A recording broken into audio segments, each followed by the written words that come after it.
Ma sœur a vendu mon pantouse en secret pour payer ses dettes et celles de son fiancé. À mon retour, elle s'est moquée de moi, maintenant, tu es une sans-abri. J'ai simplement souri, tu penses avoir gagné. Ils ont hurlé en demandant pourquoi. J'ai dit calmement, l'appartement que vous avez vendu était en fait, et leurs visages ont blêmi. Je savais que quelque chose n'allait pas à la seconde où je suis sorti du covoiturage et que j'ai vu les déménageurs.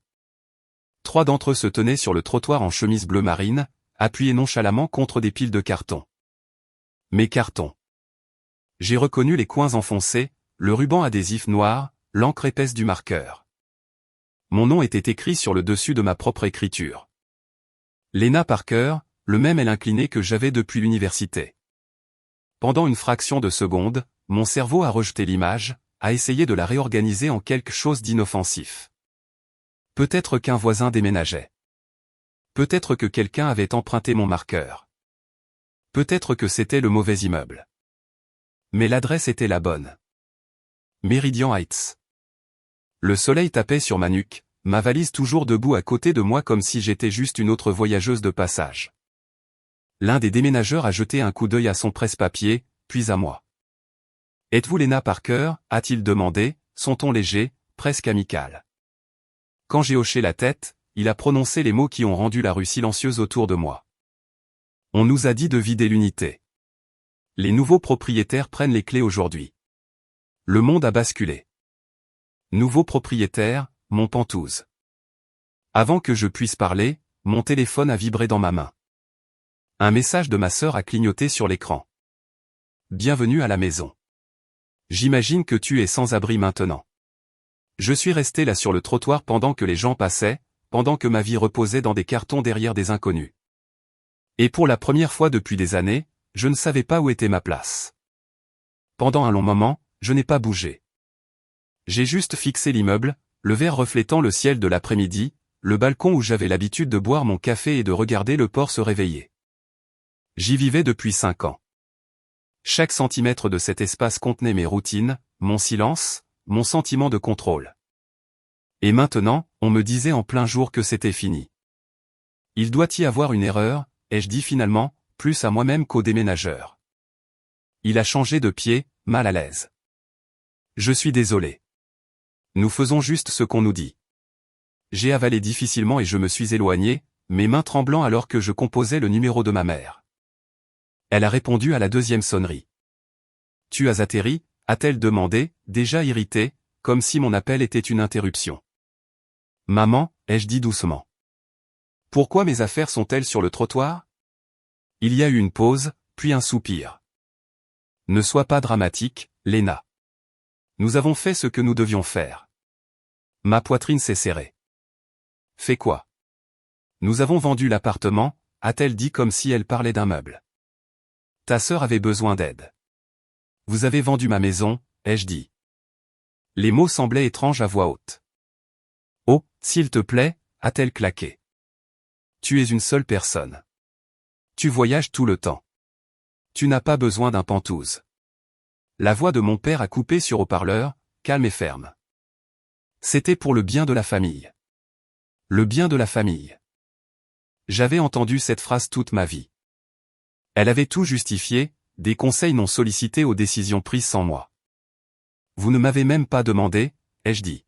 « C'est parce que nous savions que tu réagirais de manière excessive » a répondu ma mère. « Tu le fais toujours. » Avant que je puisse répondre, une autre voix s'est jointe à l'appel, brillante et indubitablement amusée. « Alors, c'est vrai » a dit ma sœur Mara. « Tu es vraiment revenu vers rien. »« Mara » ai-je dit, la mâchoire serrée. « Détends-toi » a-t-elle ri. « Tu vas te débrouiller. Tu le fais toujours. Et honnêtement, tu devrais nous remercier. Josh et moi, on se noyait. Et voilà. Josh, son fiancé. L'homme qui ne semblait jamais avoir de travail stable, mais qui avait toujours une raison. « Vous avez utilisé mon appartement pour payer ses dettes » ai-je demandé. « Ce n'étaient pas seulement les siennes » a-t-elle riposté. « Et ne fais pas comme si tu étais une victime. Tu as de l'argent. Tu as des options. J'essaie de construire une famille. » J'ai fermé les yeux. « Qu'avez-vous utilisé pour le vendre » ai-je demandé. Je n'ai jamais rien signé. Une autre pause. Plus longue cette fois. Ce document que tu as signé il y a des années, a dit mon père prudemment. Parfaitement légal. Mon estomac s'est noué. Quel document? Ne commence pas, a dit ma mère. Tu nous faisais confiance à l'époque. Rien n'a changé. Tout avait changé.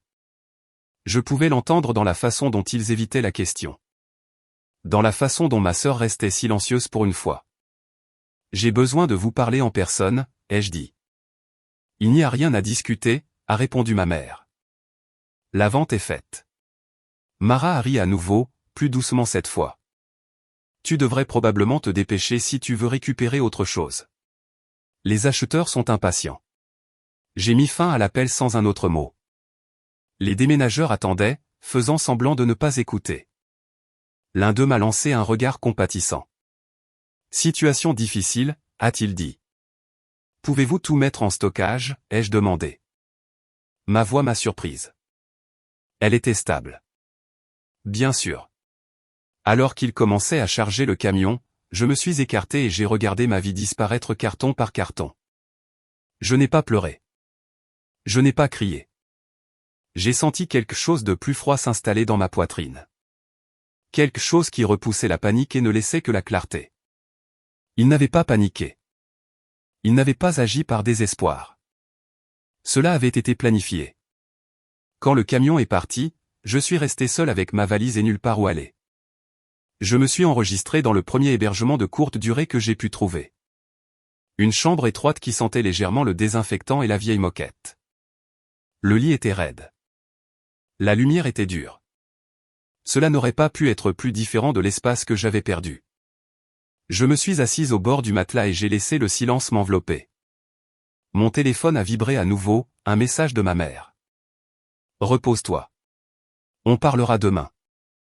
J'ai posé le téléphone face contre terre et j'ai ouvert mon ordinateur portable à la place.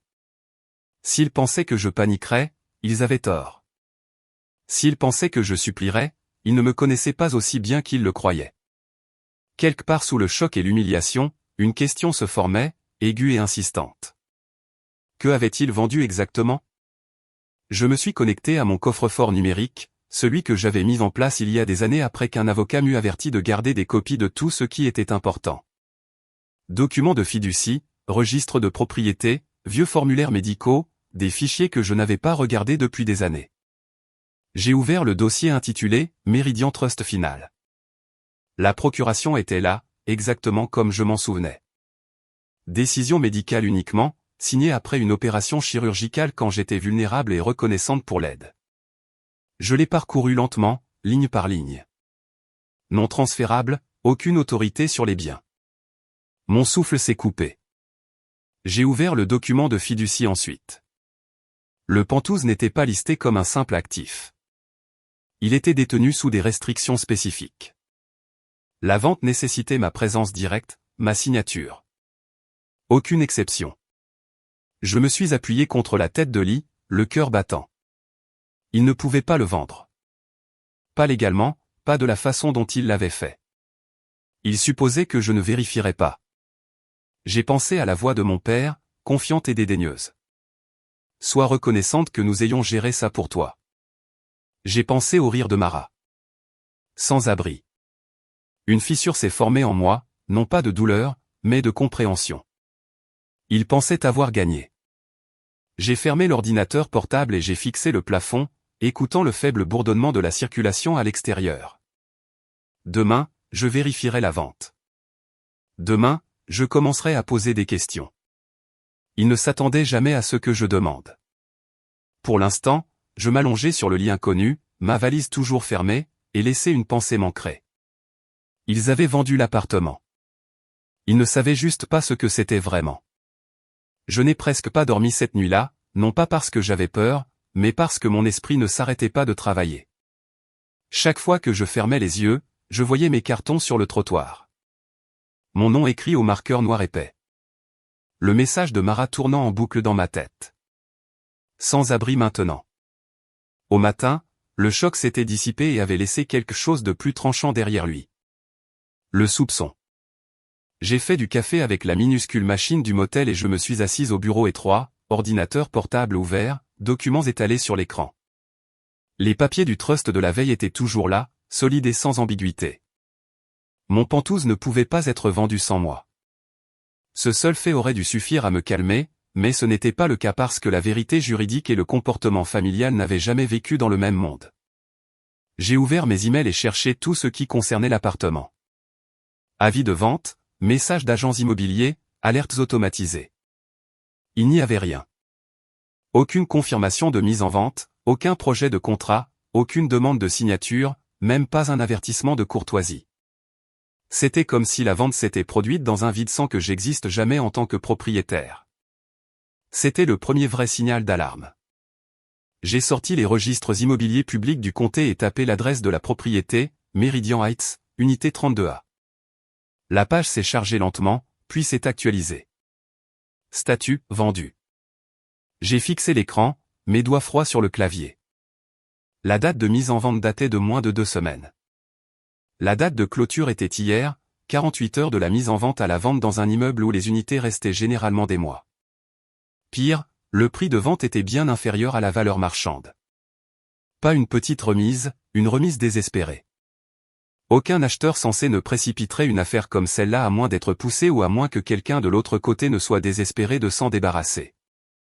Je me suis penché en arrière dans ma chaise, le cœur battant, et j'ai laissé les pièces commencer à s'aligner. Le timing, mon voyage, le silence, la précipitation. Ce n'était pas un malentendu.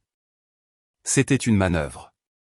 J'ai attrapé mon téléphone et appelé le bureau de gestion de l'immeuble. Je connaissais l'équipe de conciergerie depuis des années.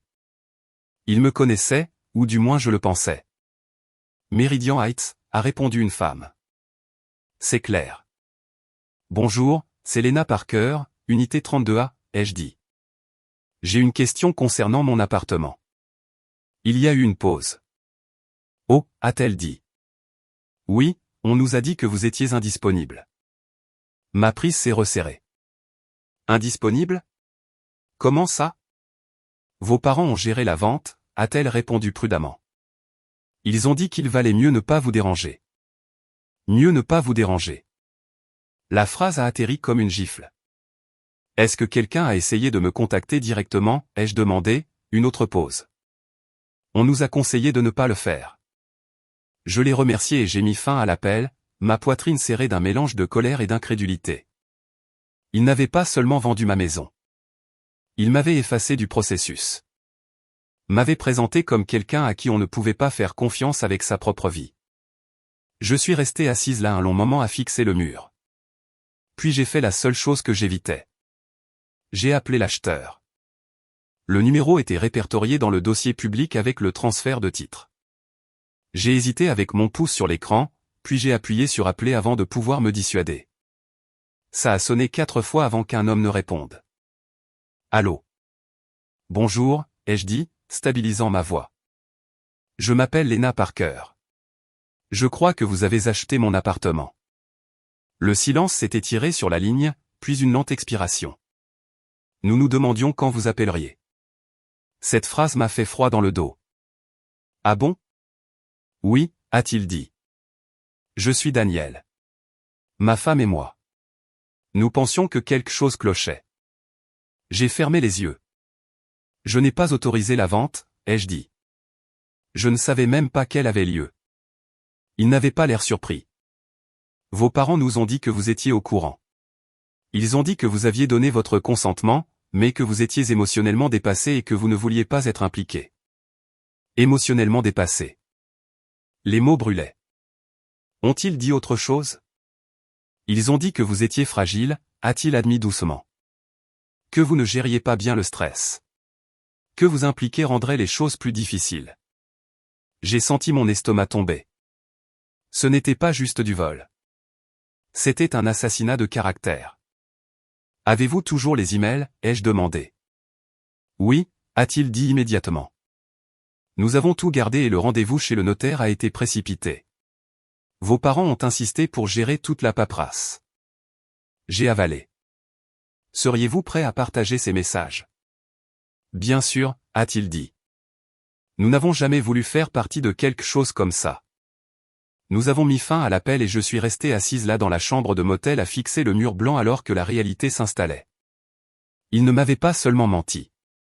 Ils avaient menti à mon sujet, m'avaient dépeinte comme instable pour que personne ne se demande pourquoi je n'étais pas présente. J'ai repensé à toutes les fois où ma mère m'avait traité de sensible, à mon père me disant que je m'inquiétais trop, à Mara levant les yeux au ciel chaque fois que je ripostais. Il préparait ce terrain depuis des années. J'ai ouvert mon ordinateur portable à nouveau et j'ai attendu. Les emails sont arrivés 10 minutes plus tard. Je les ai lus lentement, chacun confirmant ce que mon instinct savait déjà. Ma mère écrivant à l'agent immobilier pour demander de la vitesse. Mon père rassurant les acheteurs que j'étais incapable de gérer les affaires juridiques. Un message qui a fait trembler mes mains alors que je le lisais 2 fois, elle n'a pas besoin d'être impliquée. Elle ne comprendra pas l'urgence. J'ai fermé l'ordinateur portable et j'ai appuyé mes paumes sur mes yeux jusqu'à ce que des étoiles fleurissent derrière eux. Ils n'ont pas seulement pris ma maison. Ils ont pris ma voix et ont donné à des étrangers une version de moi qui convenait à leurs besoins. Mon téléphone a vibré. Un texto de Mara. Pourquoi parles-tu aux acheteurs? Je n'ai pas répondu. Un autre message a suivi. Celui-ci de mon père. Ça devient incontrôlable. Nous expliquerons tout quand tu te calmeras. Calme-toi. Le favori de la famille. J'ai mis le téléphone de côté et je me suis levé, faisant les 100 pas dans la petite pièce. Plus je regardais les preuves, plus le schéma devenait clair. La vente précipitée, le prix bas, le silence, les mensonges sur mon état mental, l'utilisation d'un document qui n'était jamais destiné à cela. Il ne s'agissait pas d'aider ma sœur dans un moment de crise. Il s'agissait de contrôle, de décider de ma vie à ma place parce qu'il croyait en avoir le droit. Je me suis rassise et j'ai ouvert mon application bancaire sans réfléchir, plus par habitude que par intention. Une liste de transactions a rempli l'écran. À première vue, tout semblait normal. Facture, virement, numéro familier. Puis mes yeux ont accroché autre chose. De petits retraits, réguliers, toujours sous le montant qui déclenchait des alertes, étiquetés avec des notes comme « aide familiale » ou « soutien temporaire ». Mon cœur a sauté un battement. Je n'étais pas venu ici pour regarder mes finances. Mais soudain, je ne pouvais plus détourner le regard.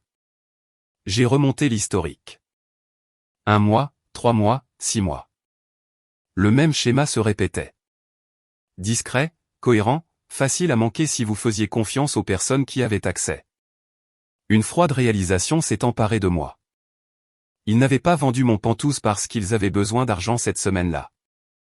Ils l'avaient vendu parce qu'ils saignaient de l'argent depuis longtemps.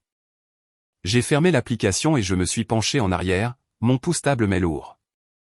La pièce semblait plus petite, l'air plus épais. Quelque part dehors, un klaxon de voiture a retenti. La vie continuait comme si rien n'avait changé. J'ai attrapé mon téléphone et tapé un message. Pas à ma famille, à quelqu'un à qui je n'avais pas parlé depuis des années. Es-tu disponible? Je pense que j'ai besoin de conseils juridiques. Je ne savais pas encore jusqu'où cela irait. Je ne savais pas à quel point cela deviendrait laid. Mais une chose était certaine. Ils n'avaient pas gagné. Ils venaient juste de commettre leur première erreur. La lumière du matin s'infiltrait à travers les fins rideaux du motel, pâle et impitoyable, et pour la première fois depuis mon atterrissage, je ne me suis pas senti désorienté en ouvrant les yeux. Je me sentais alerte. Les emails des acheteurs étaient toujours ouverts sur mon ordinateur portable. Leurs mots brûlaient dans ma mémoire, émotionnellement dépassé, fragile, ne comprendra pas l'urgence. J'ai rejoué ces phrases en m'asseyant dans le lit, laissant la colère m'aiguiser au lieu de me consumer. Je ne perdais pas pied. Je n'étais pas confuse. J'étais concentré. Je me suis douché rapidement, j'ai tiré mes cheveux en arrière et je me suis forcé à m'asseoir au bureau à nouveau. S'ils étaient prêts à mentir à mon sujet si facilement, alors la vérité n'allait pas se révéler d'un coup. Je devrais la tracer pièce par pièce. J'ai commencé par l'immeuble. Meridian Heights avait toujours semblé être une constante tranquille dans ma vie. Des visages familiers à l'accueil, un sentiment d'intimité, un endroit où les gens respectaient les limites. Ou du moins je le pensais. J'ai rappelé, demandant cette fois à parler directement au gestionnaire immobilier. C'est Richard, a répondu un homme, sa voix professionnelle m'est gardée. Richard, c'est Lena Parker. Je possède l'unité 32A, ai-je dit, choisissant mes mots avec soin. J'ai besoin de comprendre exactement quelles informations ont été partagées à mon sujet lors de la vente. Il y a eu une pause assez longue pour me dire qu'il choisissait sa réponse. On nous a dit que vous étiez indisponible pour des raisons personnelles, a-t-il dit finalement. Vos parents ont tout géré. Raisons personnelles, ai-je répété. Est-ce que quelqu'un a dit que j'étais souffrante? Une autre pause, plus courte cette fois. Ils ont mentionné que vous étiez sous beaucoup de stress.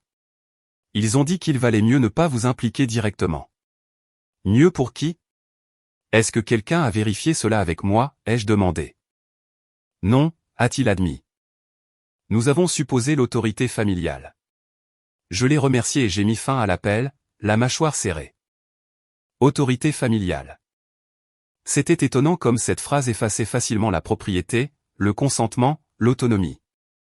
Toutes les années où j'avais travaillé pour construire quelque chose de stable pour moi-même, et un seul récit de mes parents l'avait défait aux yeux d'étrangers. Je me suis penché en arrière et j'ai fixé le plafond, laissant la colère me traverser sans me noyer. Il ne m'avait pas seulement exclu. Il m'avait défini d'une manière qui rendait l'exclusion raisonnable. Cette réalisation faisait plus mal que de perdre l'appartement. Mon téléphone a vibré. Un autre message de Mara. Tu es dramatique.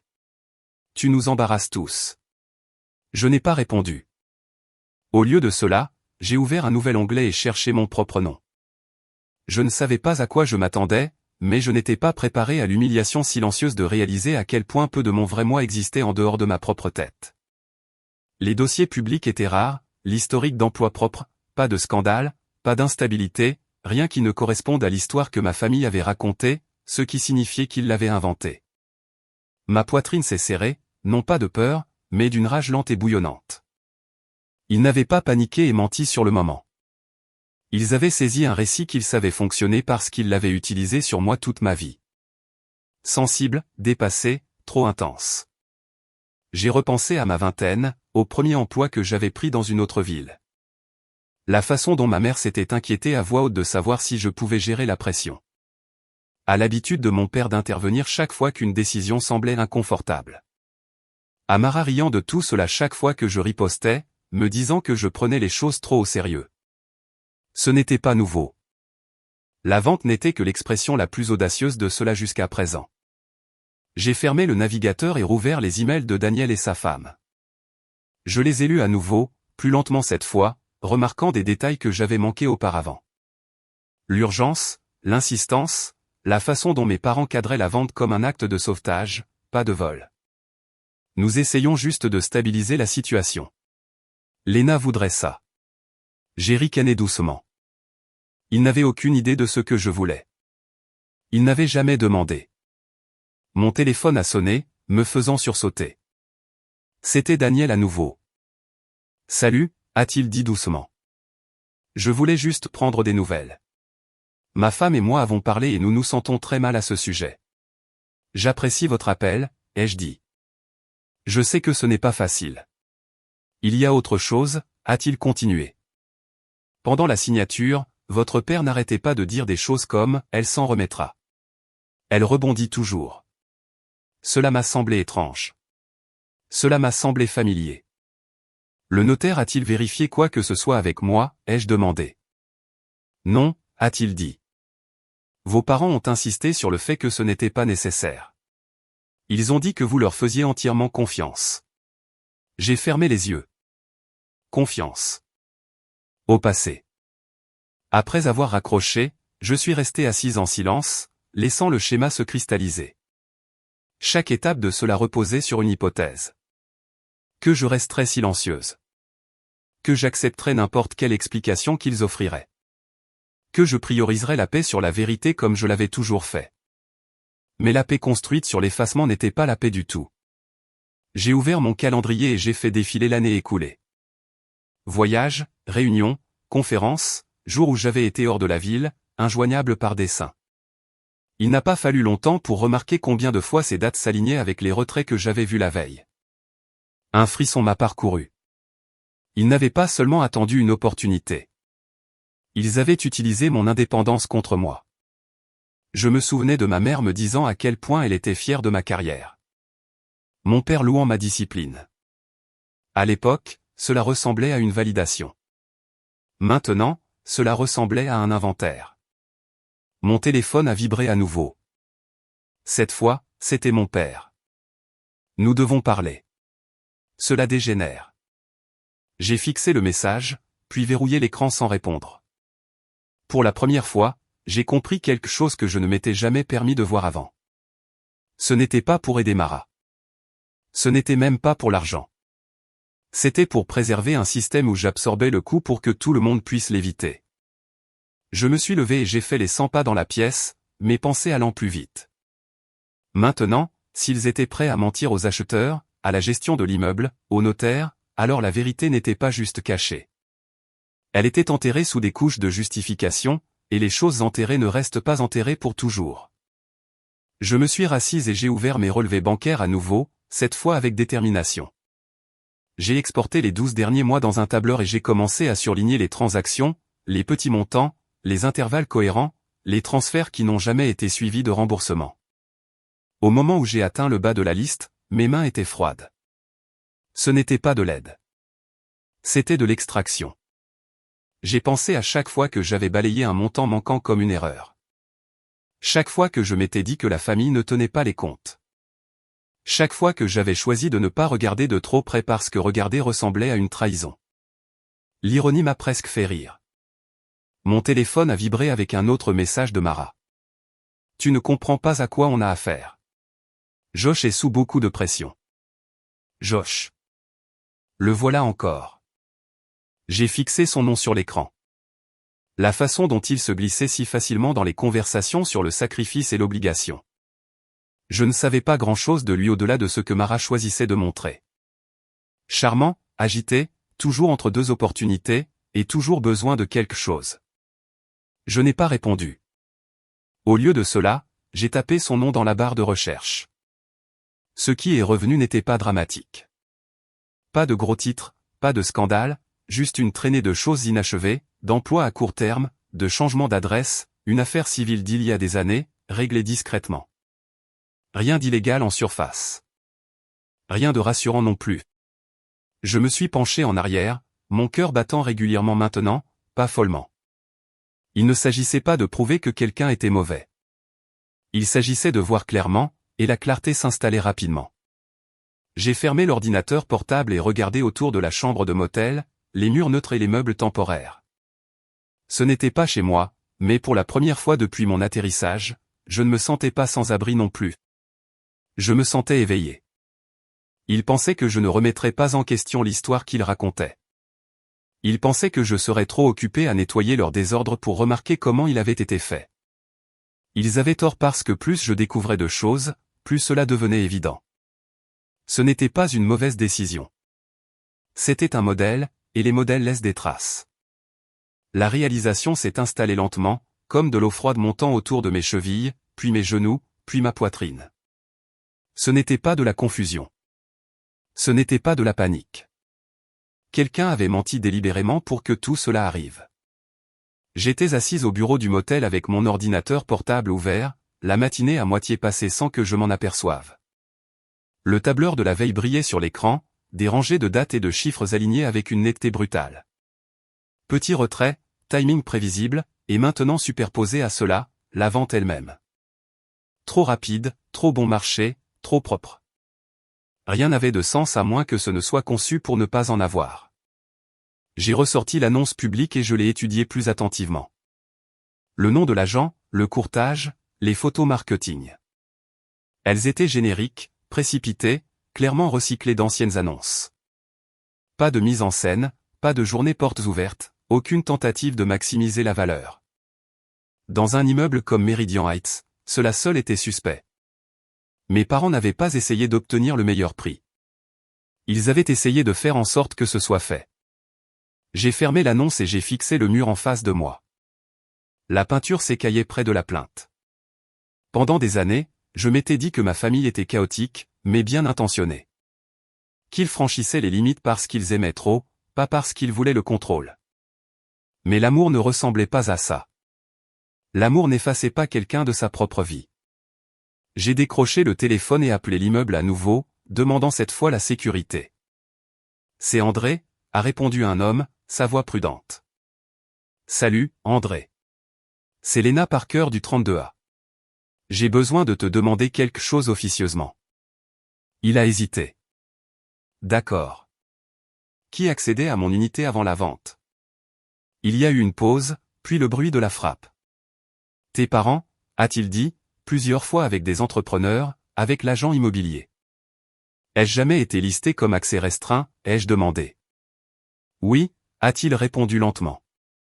On nous a dit de ne pas vous laisser entrer sans rendez-vous, que cela pourrait vous bouleverser. Ma gorge s'est serrée. Me bouleverser comment?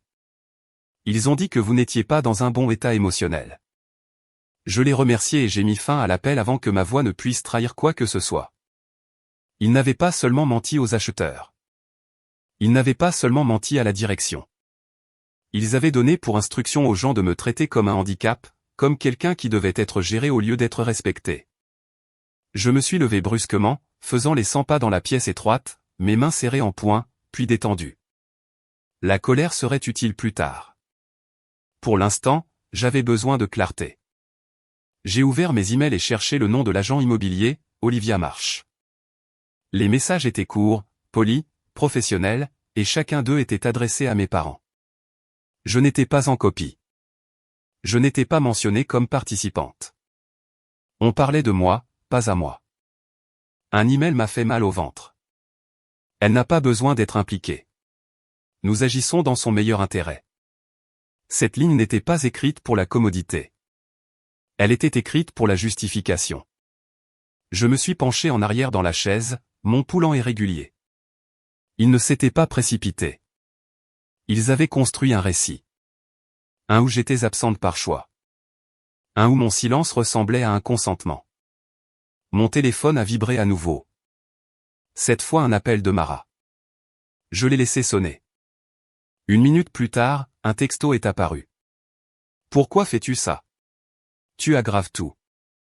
J'ai presque ri. Pire pour qui? Au lieu de répondre, j'ai fait quelque chose que j'aurais dû faire il y a des jours. J'ai appelé Olivia Marsh. Elle a répondu à la 3e sonnerie, sa voix lasse mais polie. C'est Olivia. Bonjour Olivia, je m'appelle Lena Parker. Vous avez géré la vente de mon appartement. Il y a eu un battement de silence. Puis, oh, cette seule syllabe m'a tout dit. Oui, a-t-elle continué prudemment. On m'a dit que vous étiez au courant de la vente. Je ne l'étais pas, ai-je dit uniformément. Et j'aimerais comprendre pourquoi tout le monde a reçu pour instruction de ne pas m'impliquer. Elle a expiré. Vos parents ont été très clairs. Ils ont dit que vous contacter compliquerait les choses. Ont-ils dit pourquoi, ai-je demandé. Ils ont dit que vous étiez émotionnellement dépassé, a-t-elle admis. Que vous ne gériez pas bien la pression. J'ai fermé les yeux une seconde. L'entendre à voix haute d'une inconnue le dépouillait de toute ambiguïté persistante. Cela vous a-t-il inquiété, ai-je demandé. Oui, a-t-elle dit doucement. C'était le cas, mais ils ont présenté une procuration. Tout semblait autorisé. Le voilà encore. Ce document, celui destiné aux chambres d'hôpital, pas aux transactions immobilières. Vous ont-ils pressé, ai-je demandé. Oui, a-t-elle dit sans hésitation. Ils voulaient que la vente soit conclue le plus rapidement possible. Ils ont accepté la première offre, même si elle était basse. Oui. Avez-vous demandé pourquoi, ai-je insisté. Ils ont dit que la vitesse importait plus que la valeur. Je les remerciai et j'ai mis fin à l'appel, ma poitrine serrée, mais mes pensées claires comme du cristal. La vitesse importait parce que le retard signifiait le risque. Le risque signifiait des questions. Les questions signifiaient moi. Ils n'avaient pas vendu mon pantouse parce qu'ils avaient besoin d'argent immédiatement. Ils l'avaient vendu parce qu'ils ne pouvaient pas se permettre que je découvre ce qu'ils faisaient. Je me suis enfoncé dans la chaise, fixant le ventilateur de plafond alors qu'il cliquetait doucement au-dessus de ma tête. Chaque souvenir que j'avais de ma famille se réorganisait sous cette nouvelle lumière. L'urgence, le secret, le mépris. Ce n'était pas chaotique. C'était calculé. Mon téléphone a vibré à nouveau. Cette fois, une notification de message vocal de mon père. Je ne l'ai pas écouté. Je savais déjà ce qu'il dirait. Que je réagissais de manière excessive. Que je créais des problèmes. Que tout cela pourrait disparaître si je me calmais simplement. C'était le piège. Calme-toi. Laisse passer. Laisse-les gérer. Je ne tomberai plus dedans. J'ai ouvert mon ordinateur portable et créé un nouveau dossier. Preuve. J'y ai glissé des emails, des captures d'écran, des dossiers publics, des notes de mes appels. Chaque pièce de ce puzzle allait au même endroit. Alors que je travaillais, une autre réalisation s'est insinuée. Plus calme, mais plus troublante que le reste. Ils n'avaient pas seulement voulu mon argent. Ils avaient voulu ma soumission. En me peignant comme instable, ils justifiaient chaque étape qu'ils franchissaient à eux-mêmes, aux autres, peut-être même à la loi. Si j'étais trop émotive pour être impliquée, alors mon absence n'était pas un vol. C'était une protection. Ce mensonge faisait plus mal que tout le reste. J'ai pensé à toutes les fois où j'avais ravalé mes objections pour garder la paix. Toutes les fois où je les avais laissés parler pour moi parce que cela semblait plus facile. Je les avais entraînés sans le vouloir à croire que je resterais toujours silencieuse. Cet entraînement avait pris fin au moment où je suis sorti de ce covoiturage. J'ai vérifié mon application bancaire à nouveau, faisant défiler les retraits avec une nouvelle lentille. Les dates s'alignaient étrangement bien avec les moments où j'avais été distraite. Conférences, vols, longues journées de travail. Des moments où je croyais que rien n'irait mal parce que la famille s'en occupait. Mon estomac s'est tordu. Cela n'avait pas commencé avec le Penthouse. Le Penthouse était le coup final, la sortie propre. J'ai fermé l'application et j'ai fixé mon reflet dans l'écran sombre de l'ordinateur portable. J'avais l'air fatigué, plus vieille que je ne me sentais il y a une semaine, mais je ne semblais pas brisé. J'avais l'air alerte. Mon téléphone a vibré à nouveau. Un autre texto de Mara. Si tu continues à creuser, tu vas le regretter. Celui-là m'a fait sourire. Non pas parce que c'était drôle, mais parce qu'il confirmait tout. Les gens innocents ne menacent pas. Les gens qui n'ont rien à cacher ne paniquent pas quand on pose des questions. J'ai tapé une réponse, puis je l'ai supprimée. Je n'avais pas besoin de dire quoi que ce soit. Pas encore. Au lieu de cela, j'ai ouvert mes contacts et j'ai fait défiler jusqu'à ce que je trouve un nom que je n'avais pas appelé depuis des années. Samantha Blake, avocate. La femme qui avait insisté pour que je crée le trust en premier lieu. Mon doigt a plané sur l'écran un instant. L'appeler signifiait franchir une ligne que j'avais évitée toute ma vie d'adulte. Cela signifiait choisir la vérité plutôt que l'harmonie familiale. Les conséquences plutôt que le confort. J'ai appuyé sur appeler. Elle a répondu à la deuxième sonnerie. Léna. Oui, ai-je dit. Ma voix était stable. J'ai besoin de ton aide. Ma famille a vendu mon Penthouse pendant que j'étais hors de l'état. Il y a eu une pause sur la ligne, puis une inspiration brusque. Ne leur parle plus, a-t-elle dit immédiatement. Pas un mot. J'ai fermé les yeux, un étrange sentiment de soulagement me traversant. Envoie-moi tout ce que tu as, a-t-elle continué. Elena, ce n'est pas juste un conflit familial. C'est de la fraude. J'ai raccroché et je suis resté assise là, la chambre de motel soudainement trop calme. Ils avaient construit cela sur des mensonges, sur le silence, sur l'hypothèse que je reculerais. Ils avaient tort. Et au moment où ils le réaliseraient, tout allait changer. Je ne suis pas allé chercher des preuves ce matin-là. Je suis allé chercher de l'assurance. J'ai ouvert mon application bancaire comme je le faisais toujours, à moitié réveillé, m'attendant au confort familier de chiffres qui avaient du sens. Loyer payé, services publics programmés, économies intactes. Pendant des années, cet écran avait été ma preuve tranquille qu'au moins une partie de ma vie était stable. Au lieu de cela, j'ai senti mon estomac se serrer. Au début, rien ne semblait clocher. Le solde était là où je m'attendais à ce qu'il soit. Pas de drapeau rouge géant, pas de retrait dramatique. C'était ainsi qu'il l'avait conçu. Les petits chiffres ne déclenchent jamais la panique. Les petits chiffres sont faciles à pardonner. J'ai remonté d'un mois, puis deux, puis trois. C'est là que j'ai vu le schéma. De minuscules retraits espacés juste assez pour paraître inoffensifs. 200 ici, 250 là, toujours sous le seuil où ma banque envoyait des alertes. Toujours étiqueté avec quelque chose de familier. Aide familiale, soutien temporaire, urgence. Urgence était mon mensonge préféré. L'urgence impliquait la nécessité. Elle impliquait la gratitude. Mes doigts ont plané sur l'écran alors que je remontais plus loin. 6 mois, 9, 1 an. Le même rythme se répétait avec une précision troublante. J'ai senti une vague froide me traverser. Pas de panique, pas de choc, mais de la reconnaissance. Ce n'était pas de la négligence. C'était de la stratégie. J'ai exporté les 18 derniers mois de transactions dans un tableur et je l'ai ouvert sur mon ordinateur portable. Un par un, j'ai surligné chaque transfert lié à ces étiquettes. Quand j'ai eu fini, l'écran brillait de marques jaunes comme un panneau d'avertissement que j'avais ignoré bien trop longtemps.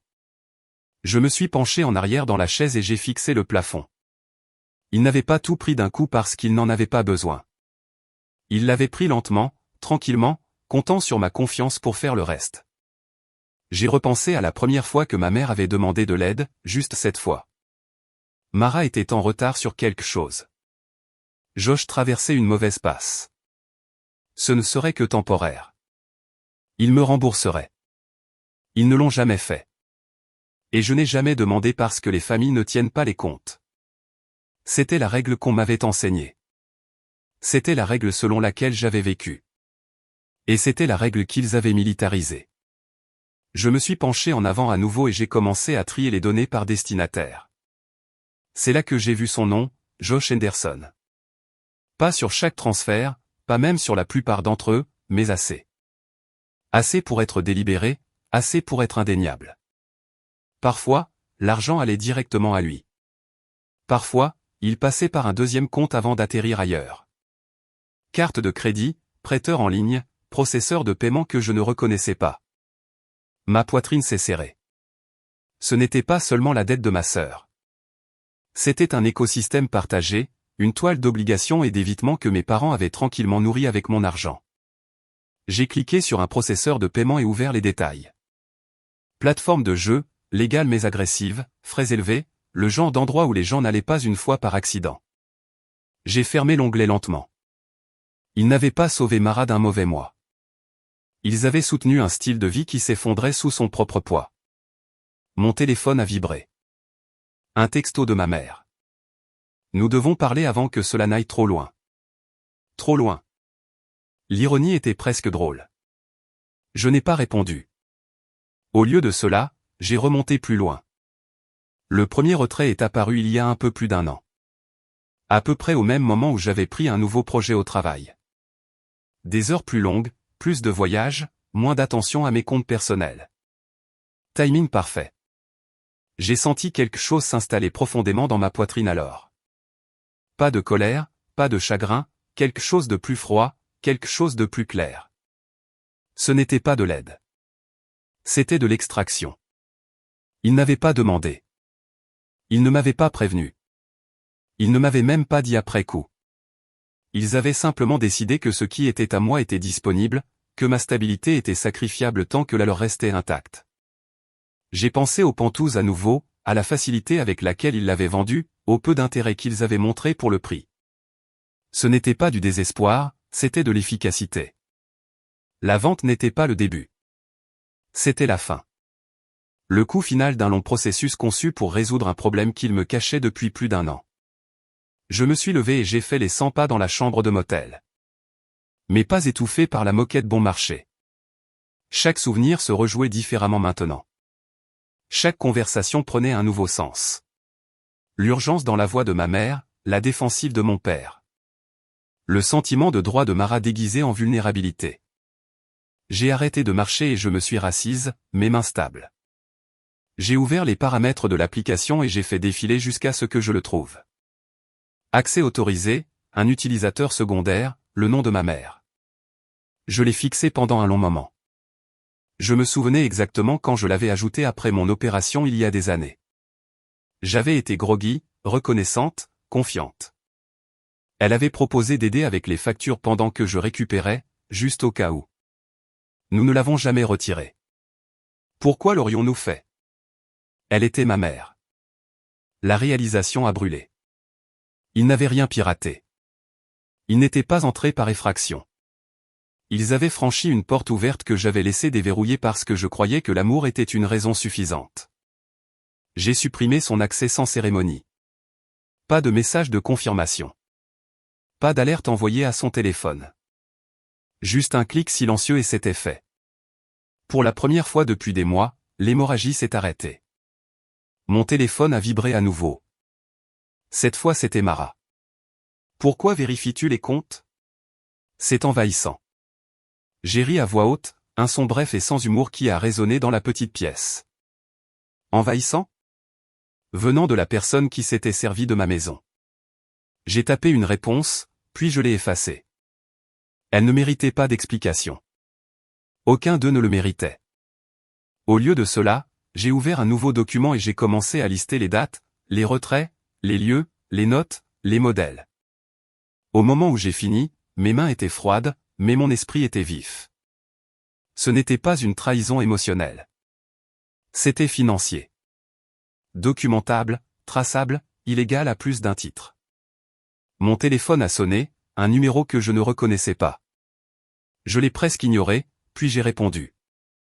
Léna, a dit une voix de femme, calme, contrôlée, familière. C'est Samantha Blake. J'ai expiré lentement. J'étais juste en train de tout organiser. Bien, a-t-elle répondu. Parce que ce que tu décris n'est pas seulement inapproprié.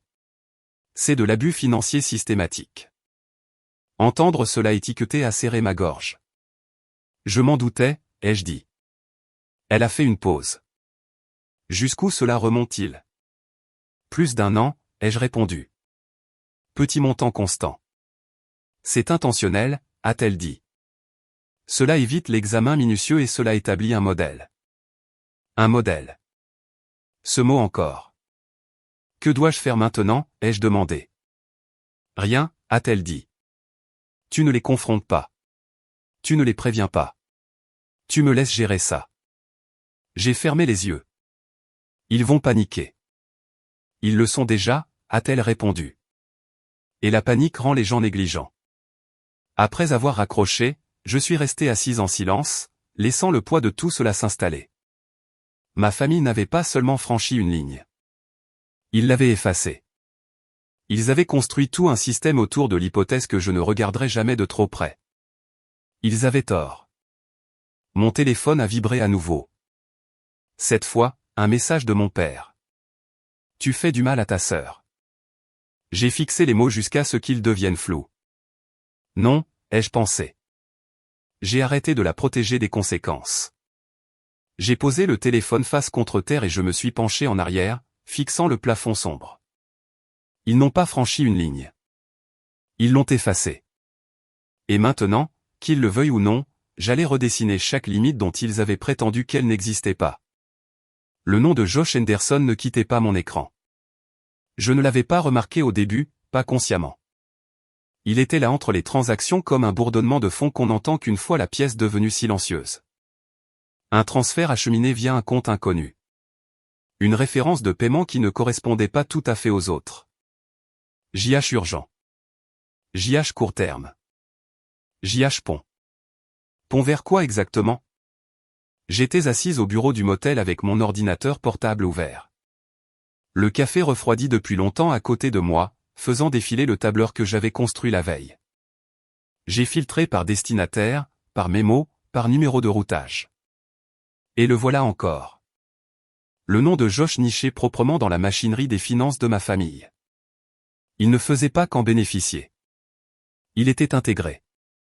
Ma poitrine s'est serrée, non pas de rage, mais de quelque chose de plus froid. La curiosité s'est aiguisée en suspicion, et la suspicion a exigé des réponses. Josh avait toujours existé à la lisière de ma vie. Le fiancé de Mara, la présence charmante lors des fêtes, l'homme qui parlait grand et livrait très peu. Il était toujours entre deux emplois, toujours au bord de quelque chose de mieux, toujours à une opportunité de la stabilité. C'était ainsi que Mara le présentait. C'était ainsi que mes parents le répétaient. J'avais accepté cette histoire parce qu'il était plus facile que de la remettre en question. J'ai ouvert une nouvelle fenêtre de navigateur et tapé son nom complet dans la barre de recherche. Les résultats n'étaient pas dramatiques. Pas de casier judiciaire, pas de scandales viraux, juste des fragments, des historiques d'emploi à court terme, une série d'adresses qui ne durait jamais plus d'1 an. Un procès civil d'il y a plusieurs années, réglé discrètement et scellé. Obligation de crédit liée à la dette. Rien d'illégal en surface. Rien de rassurant non plus. J'ai cliqué plus profondément. Le procès nommait un co-signataire, ma mère. Mon souffle s'est arrêté. J'ai fixé l'écran, relisant la ligne jusqu'à ce qu'elle brûle dans mon esprit. Ce n'était pas de la spéculation. C'était documenté. Il y a des années, avant même que Josh ne soit fiancé à Mara, mes parents étaient déjà intervenus pour nettoyer son désordre. Ce n'était pas une crise récente. C'était un modèle. J'ai fermé le navigateur et je me suis penché en arrière, appuyant mes doigts sur mes tempes. L'image de Josh a changé dans mon esprit, perdant ses bords doux. Il n'était pas juste malchanceux. Il n'était pas juste en difficulté. Il était habitué à être secouru, à l'aise avec ça. Et ma famille avait fait de moi son filet de sécurité sans jamais me le dire. J'ai repensé à chaque conversation où Mara avait mentionné l'argent. L'urgence, les larmes, les promesses que les choses seraient différentes après le mariage. Je me souvenais de la rapidité avec laquelle mes parents intervenaient pour défendre Josh chaque fois que je posais des questions. Il est sous beaucoup de pression. Il veut bien faire. Il essaie. Essayer était devenu un bouclier. Un bouclier qui détournait la responsabilité et redirigeait le coup. Mon téléphone a vibré avec un message de Mara. Josh dit, tu réagis de manière excessive. Ce n'est pas ce que tu penses. J'ai fixé l'écran un long moment. Il ne s'agissait plus de ce que je pensais. Il s'agissait de ce que disaient les chiffres. J'ai fait défiler le tableur et surligné chaque transaction connectée au compte auquel Josh avait accès. Quand je les ai totalisés, mon estomac est tombé. Ce n'était pas juste des milliers. C'étaient des dizaines de milliers, étalés d'une manière qui évitait la détection, mais s'accumulaient implacablement. Il ne l'avait pas sauvé. Il l'avait soutenu. Je me suis levé et j'ai fait les 100 pas dans la pièce, la moquette bon marché étouffant mes pas. Les murs du motel semblaient plus proches qu'avant, comme si la vérité prenait de la place là où le déni vivait. Josh n'était pas un personnage secondaire dans cette histoire. Il était un bénéficiaire, et les bénéficiaires ne restent pas passifs quand leur bouée de sauvetage est menacée. Comme convoqué par la pensée, mon téléphone a sonné. Le nom de Josh a allumé l'écran. J'ai envisagé de laisser aller sur la messagerie vocale, mais quelque chose m'a dit que cet appel comptait. Non pas parce qu'il méritait mon attention, mais parce que j'avais besoin de l'entendre sans le filtre de Mara ou de mes parents. J'ai répondu, et, Lena, a-t-il dit, sa voix lisse, mesurée. Nous devons parler. Ah bon, ai-je répondu uniformément. Il y a eu une pause, brève, mais révélatrice. Écoute, les choses ont pris des proportions démesurées. Nous sommes tous stressés. Ralentissons et réglons ça comme des adultes. Comme des adultes. La phrase m'a presque fait rire. Régler quoi, ai-je demandé. La partie où mon appartement a été vendu sans mon consentement ou la partie où mon argent a été discrètement détourné pour couvrir tes dettes? Silence, puis un soupir. Je ne voulais pas que ça sorte comme ça. C'était toute la confirmation dont j'avais besoin. Depuis combien de temps, ai-je demandé. Lena. Depuis combien de temps, ai-je répété. Une autre pause. Plus longue. Cette fois, ça a commencé avant les fiançailles, a-t-il admis. Mais tes parents ont proposé d'aider. Ils ont dit que tu comprendrais. Ma mâchoire s'est serrée. Comprendre quoi? Que la famille prend soin des siens. Il a dit que tu as toujours été forte. Que tu retomberais sur tes pieds. Et voilà. La logique mise à nu. Ma force, ma stabilité, mon indépendance n'étaient pas admirées. Elles étaient exploitées. Vous ne m'avez jamais demandé, ai-je dit. Non, a-t-il répondu doucement. Nous ne pensions pas que tu dirais oui. J'ai fermé les yeux. L'honnêteté finalement offerte ressemblait à de l'acide. Et le mariage, ai-je continué. C'était censé arranger ça, n'est-ce pas? Il n'a pas répondu immédiatement. Quand il l'a fait, sa voix était plus basse. C'était censé nous acheter du temps. Du temps, pas de changement, pas de responsabilité, juste plus de temps pour faire fonctionner le système. J'ai mis fin à l'appel sans un autre mot. Mes mains étaient stables en posant le téléphone. Quel que soit le choc que j'aurais pu ressentir, il était déjà passé. À sa place, il y avait la clarté. Josh n'avait pas manipulé ma famille là-dedans. Il l'y avait invité, l'avait protégé, l'avait rendu capable. Ils avaient construit cela ensemble. J'ai ouvert mon ordinateur portable à nouveau et j'ai commencé à ajouter une autre couche au fichier de preuve. L'historique financier de Josh, le procès, les voies de transaction, les dates qui s'alignaient avec ses trous d'emploi et ses pics de dépenses, l'image s'aiguisait à chaque clic. Mon téléphone a vibré à nouveau, cette fois un texto de ma mère. « S'il te plaît, ne parle pas à Josh sans nous. Tu comprends mal sa situation. » Je n'ai pas répondu. Un autre message a suivi de mon père. Il fait partie de la famille maintenant. Nous protégeons la famille. Protéger. Ce mot avait perdu tout sens. Je me suis penché en arrière dans la chaise et j'ai fixé le plafond, laissant le poids de tout cela s'installer. Ma famille n'avait pas été manipulée pour faire de mauvais choix. Ils avaient choisi la commodité plutôt que l'honnêteté, le contrôle plutôt que le consentement, et le silence plutôt que le respect. Et Josh avait prospéré dans cet environnement. J'ai pensé à Mara, à la façon dont elle s'était toujours positionnée comme celle dans le besoin, celle qui ne pouvait pas gérer les conséquences. Je me demandais quelle part de cela était apprise et quelle part était cultivée. Combien de fois mes parents étaient intervenus avant même qu'elle ne sente le sol bouger sous ses pieds. Mon téléphone a vibré à nouveau. Cette fois, une notification de message vocal de Josh. Je n'ai pas écouté. Je n'avais pas besoin de l'entendre se justifier davantage. Je connaissais déjà la vérité.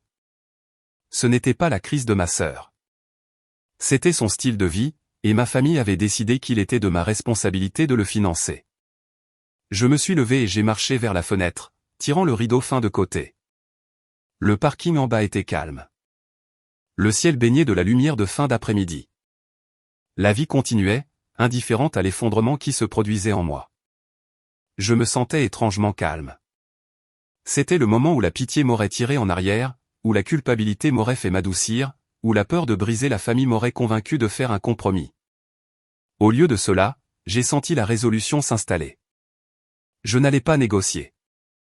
Je n'allais pas raisonner. Je n'allais pas plaider pour la compréhension de gens qui ne m'avaient jamais offert la même courtoisie. J'ai pris mon téléphone et envoyé un message. Pas à Josh, pas à Mara, à Samantha. Josh est impliqué profondément. J'ai la documentation. Sa réponse est venue rapidement. Bien. Cela confirme l'intention. Arrête tout contact direct. À partir d'ici, tout passe par moi. J'ai expiré lentement, la tension s'atténuant juste assez pour me laisser respirer. J'ai regardé le tableur une dernière fois, la toile de transactions, de choix et de mensonges. C'était laid. C'était accablant, mais c'était aussi complet. Il ne m'avait pas trahi seul. Il l'avait fait en tant qu'unité. Et maintenant que je pouvais en voir la forme complète, je savais exactement ce qui devait se passer ensuite. J'ai fixé le plafond longtemps après le coucher du soleil, la chambre de motel calme à l'exception du bourdonnement de la circulation à l'extérieur, et pour la première fois depuis que cela avait commencé, tout prenait enfin un sens. Pas d'une manière réconfortante, d'une manière précise, presque clinique. Mon ordinateur portable était ouvert sur le lit, des documents étalés sur l'écran comme les pièces d'une carte que je ne pouvais plus ignorer. Les papiers du trust, les registres de vente, les relevés bancaires. Le nom de Josh tissait à travers tout cela comme une veine transportant du poison. Quand je le regardais dans son ensemble, il n'y avait plus de chaos, plus de confusion, juste une conception. Ce n'avait pas été un moment de désespoir. Ça avait été un système, et les systèmes ne s'effondrent pas à moins que quelqu'un n'applique une pression. Je me suis roulé sur le côté et j'ai attrapé mon téléphone, faisant défiler mes contacts jusqu'à ce que je trouve le nom que j'évitais depuis des jours. Samantha Blake, avocate, la femme qui avait insisté il y a des années pour que je me protège, même des personnes que j'aimais le plus. À l'époque, J'avais souri poliment et supposé que je n'aurais plus jamais besoin d'elle. J'ai hésité avec mon pouce sur l'écran, non pas parce que je doutais de ce que je devais faire, mais parce que je savais ce que l'appeler signifiait. Une fois que j'aurais franchi cette ligne, il n'y aurait plus de prétention que ce n'était qu'un désaccord familial. Pas de retraite dans le silence. Pas de retour à la version de moi-même qui absorbait tout pour garder la paix. J'ai appuyé sur appeler, elle a répondu à la deuxième sonnerie. Léna, oui, ai-je dit, ma voix stable d'une manière qui m'a surprise. J'ai besoin de ton aide. Il y a eu une brève pause. Puis le ton de sa voix a changé. Dis-moi ce qui s'est passé. Ils ont vendu mon pantouse pendant que j'étais hors de l'état, ai-je dit, sans mon consentement. Et je pense qu'ils vident mes comptes depuis plus d'1 an. Elle n'a pas interrompu. Elle n'a pas halté. Elle n'a pas adouci sa réponse. Ne leur parle plus, a-t-elle dit immédiatement. Pas tes parents, pas ta sœur, pas son fiancé, personne. J'ai fermé les yeux, le soulagement me traversant. D'accord, envoie-moi tout ce que tu as, a-t-elle continué. Ce soir, chaque document, chaque email, chaque transaction. Elena, j'ai besoin que tu comprennes quelque chose. Quoi, ai-je demandé. Ce n'est pas un malentendu, a-t-elle dit. C'est de la fraude. Le mot a atterri avec poids, mais pas de choc. Je l'avais déjà atteint par moi-même. L'entendre confirmer ressemblait à une porte claquant derrière moi. Après avoir raccroché, je suis resté où j'étais un long moment, le téléphone encore chaud dans ma main. La pièce semblait plus petite, mais ma poitrine semblait plus légère. Le fardeau de comprendre cela seul avait été plus lourd que je ne le réalisais. J'ai passé les quelques heures suivantes à télécharger des fichiers, étiqueter des dossiers, créer des chronologies. Je ne me suis pas précipité.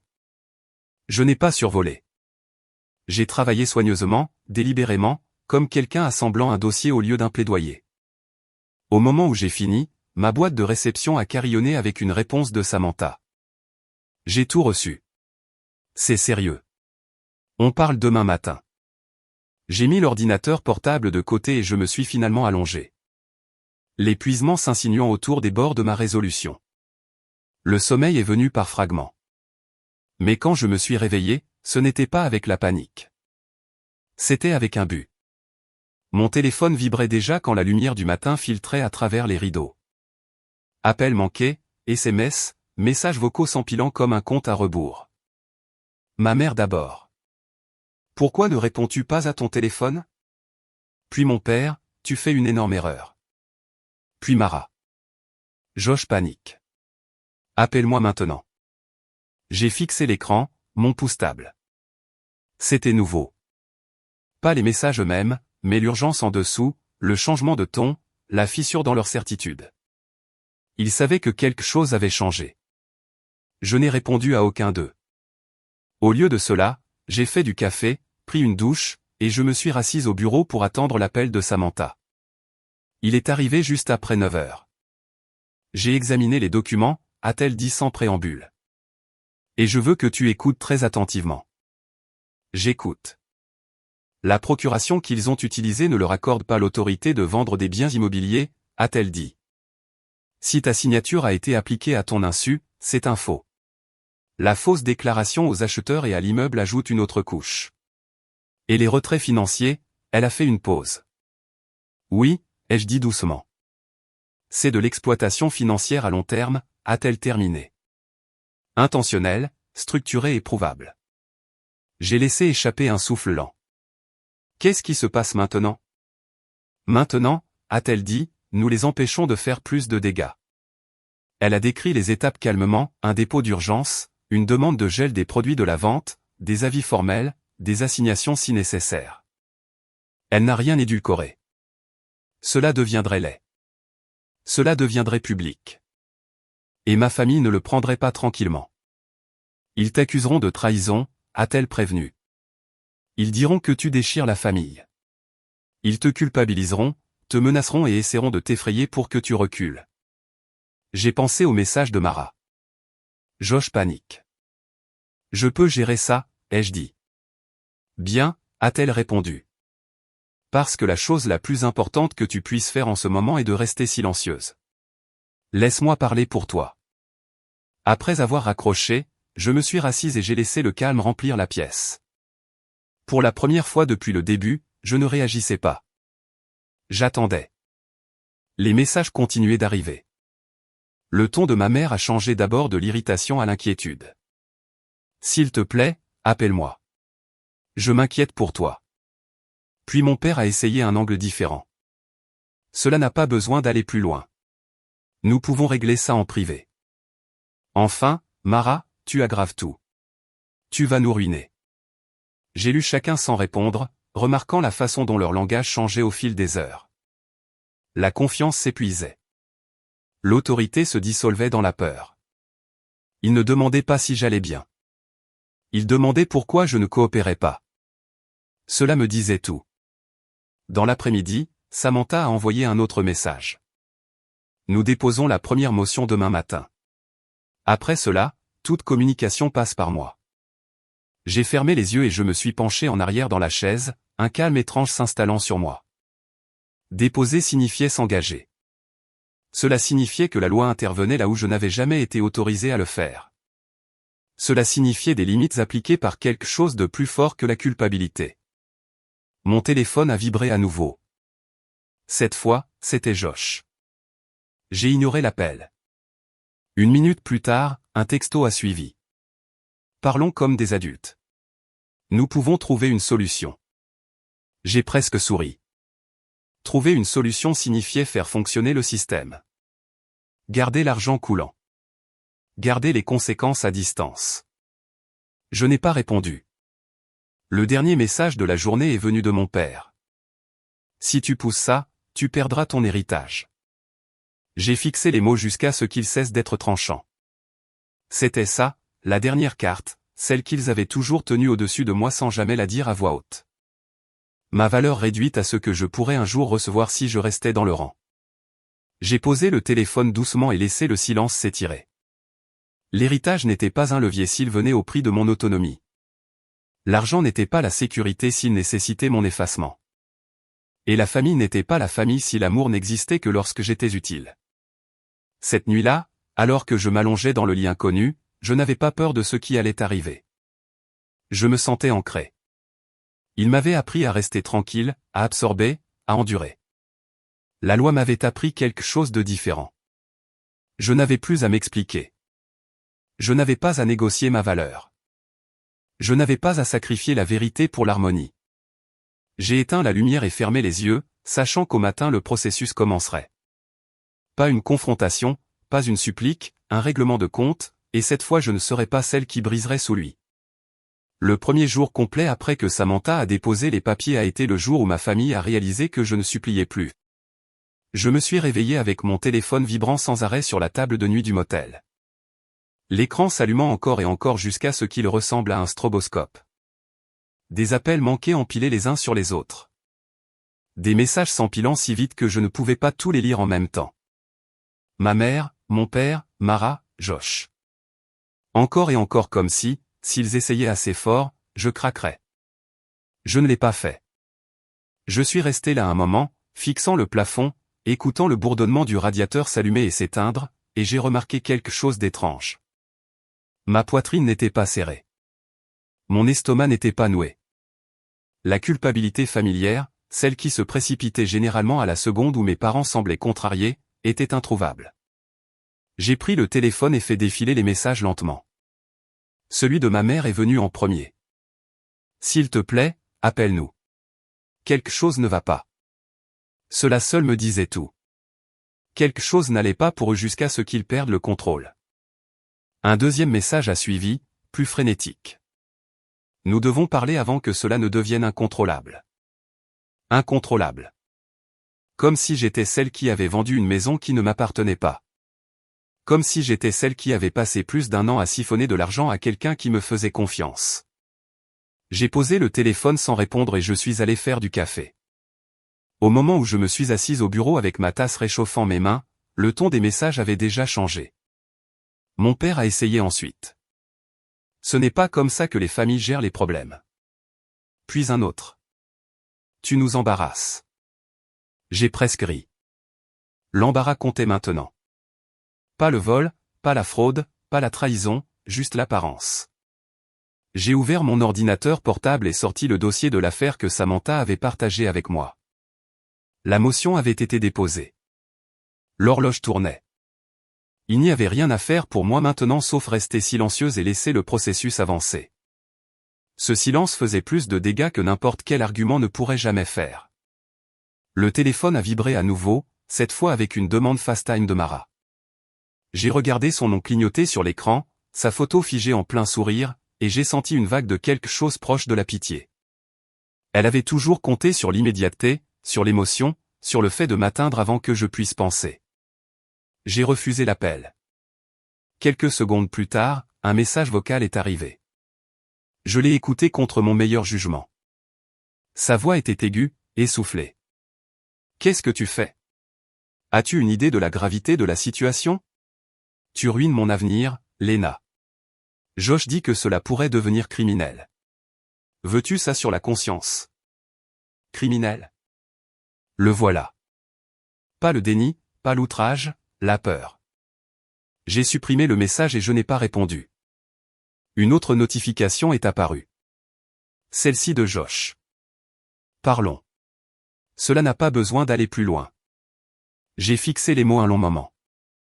Quand il disait plus loin, ce qu'il voulait dire, c'était des conséquences publiques, un casier, une exposition. Il l'a suivi d'un autre message presque immédiatement. Nous pouvons régler ça discrètement. Je te rembourserai après le mariage. Donne-nous juste du temps. Du temps. Ce mot encore. Toujours du temps. Du temps pour cacher. Du temps pour retarder. Du temps pour garder les choses à peine ensemble. J'ai verrouillé le téléphone et l'ai poussé de côté. 1 heure plus tard, Samantha a appelé. Il t'appelle sans arrêt, n'est-ce pas, a-t-elle dit, ne prenant pas la peine de demander. Oui, ai-je répondu. Bien, a-t-elle dit calmement. Cela signifie que le dépôt les a atteints. J'ai expiré. Qu'est-ce qui se passe maintenant? Maintenant, nous attendons la réponse du tribunal, a-t-elle dit. Et nous documentons tout. Messages, messages vocaux, menaces, promesses. Tout aide. Menaces. J'ai jeté un coup d'œil au téléphone sur le bureau. Ils ne menacent pas encore. Ils le feront, a-t-elle dit. Ils le font toujours quand ils réalisent que la culpabilité ne fonctionne pas. Après l'appel, je suis restée assise là à écouter les bruits du motel, des portes s'ouvrant et se fermant, un enfant riant quelque part dans le couloir, la vie continuant de manière petite et ordinaire pendant que la mienne était démantelée et reconstruite en même temps. Mon téléphone a vibré à nouveau. Cette fois c'était ma mère et le message était plus long. Eva, chérie, s'il te plaît, arrête ça. Tu comprends mal tout. Nous n'avons fait ce que nous avons fait que parce que nous t'aimons, toi et ta sœur. Tu déchires la famille et les gens commencent à poser des questions. Pense à ce que cela fera à nous tous. Je l'ai lu 2 fois. Pas une seule fois elle n'a demandé si j'allais bien. Pas une seule fois elle n'a dit qu'elle était désolée. Pas une seule fois elle n'a reconnu ce qu'ils avaient fait. Tout concernait la famille, l'image, les dommages pour eux. J'ai posé le téléphone et je me suis penché en arrière dans ma chaise, une réalisation tranquille s'installant sur moi. Ils ne craignaient pas de me perdre. Ils craignaient de perdre l'accès. En début d'après-midi, les messages avaient escaladé. Mon père a appelé 3 fois en 10 minutes. Quand je n'ai pas répondu, il a laissé un message vocal. Je l'ai écouté 1 fois. Cela a été assez loin, a-t-il dit, sa voix tendue de colère. Tu es manipulé par des avocats qui ne se soucient pas de toi. Appelle-nous maintenant avant de commettre une erreur que tu ne pourras pas réparer. Manipulé, comme si je n'avais pas passé des semaines à fouiller dans les preuves moi-même. Comme si j'étais encore la fille qui pouvait être redirigée avec un ton sévère et un avertissement. J'ai supprimé le message vocal. Puis est venu le message qui a finalement dépouillé toute illusion restante. Si tu continues à pousser ça, tu perdras ton héritage. J'ai fixé l'écran, mon cœur stable, mes mains calmes. Alors c'était ça.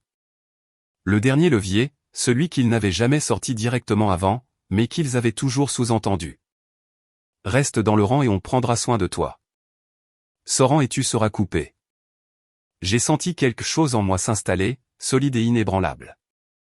L'héritage ne signifiait rien s'il venait avec des conditions qui m'effaçaient. L'argent n'était pas la sécurité s'il nécessitait le silence face à l'abus. J'ai transféré le message à Samantha sans commentaire. Sa réponse est venue quelques minutes plus tard. Merci. C'est très utile. Le reste de la journée s'est passé par vagues de bruit et d'appels silencieux restés sans réponse. Des messages qui devenaient plus courts, plus frénétiques. Mara a essayé à nouveau dans la soirée, cette fois avec un ton plus doux.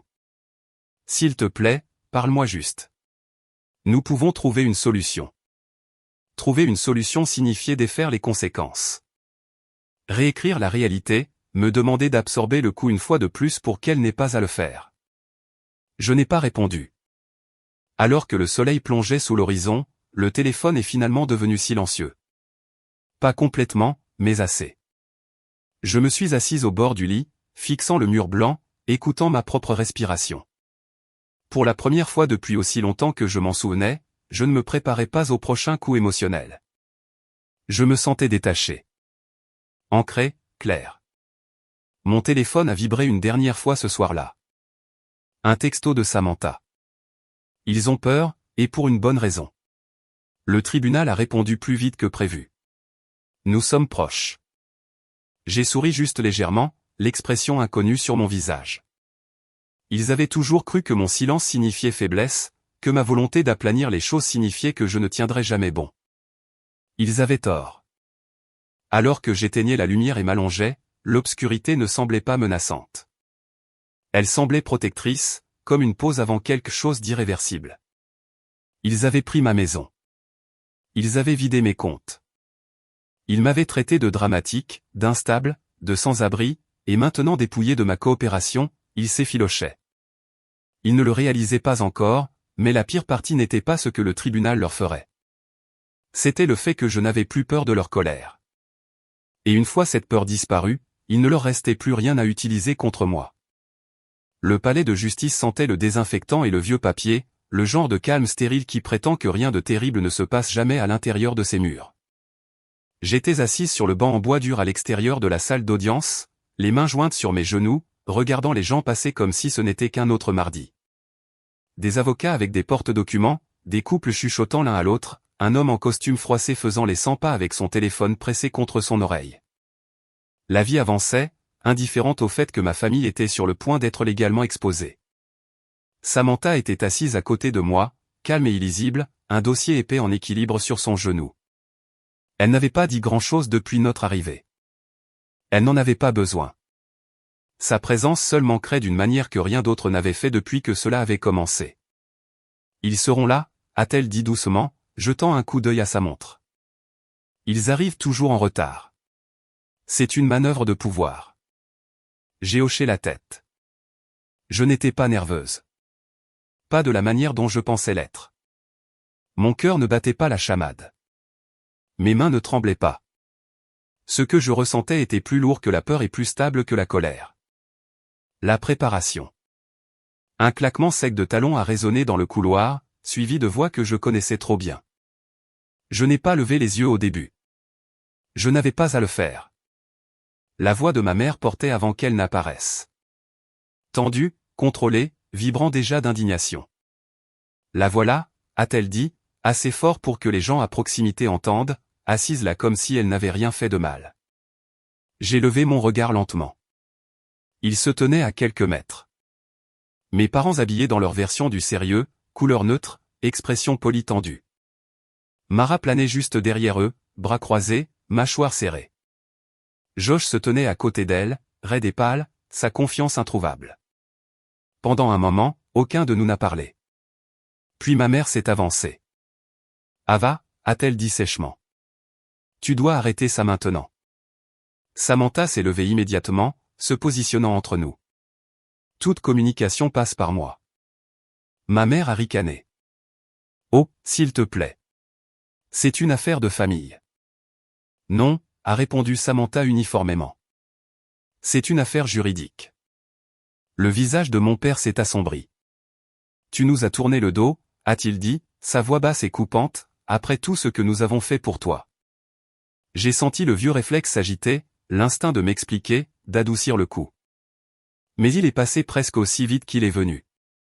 Vous avez vendu ma maison, ai-je dit calmement, et vous avez volé mon argent.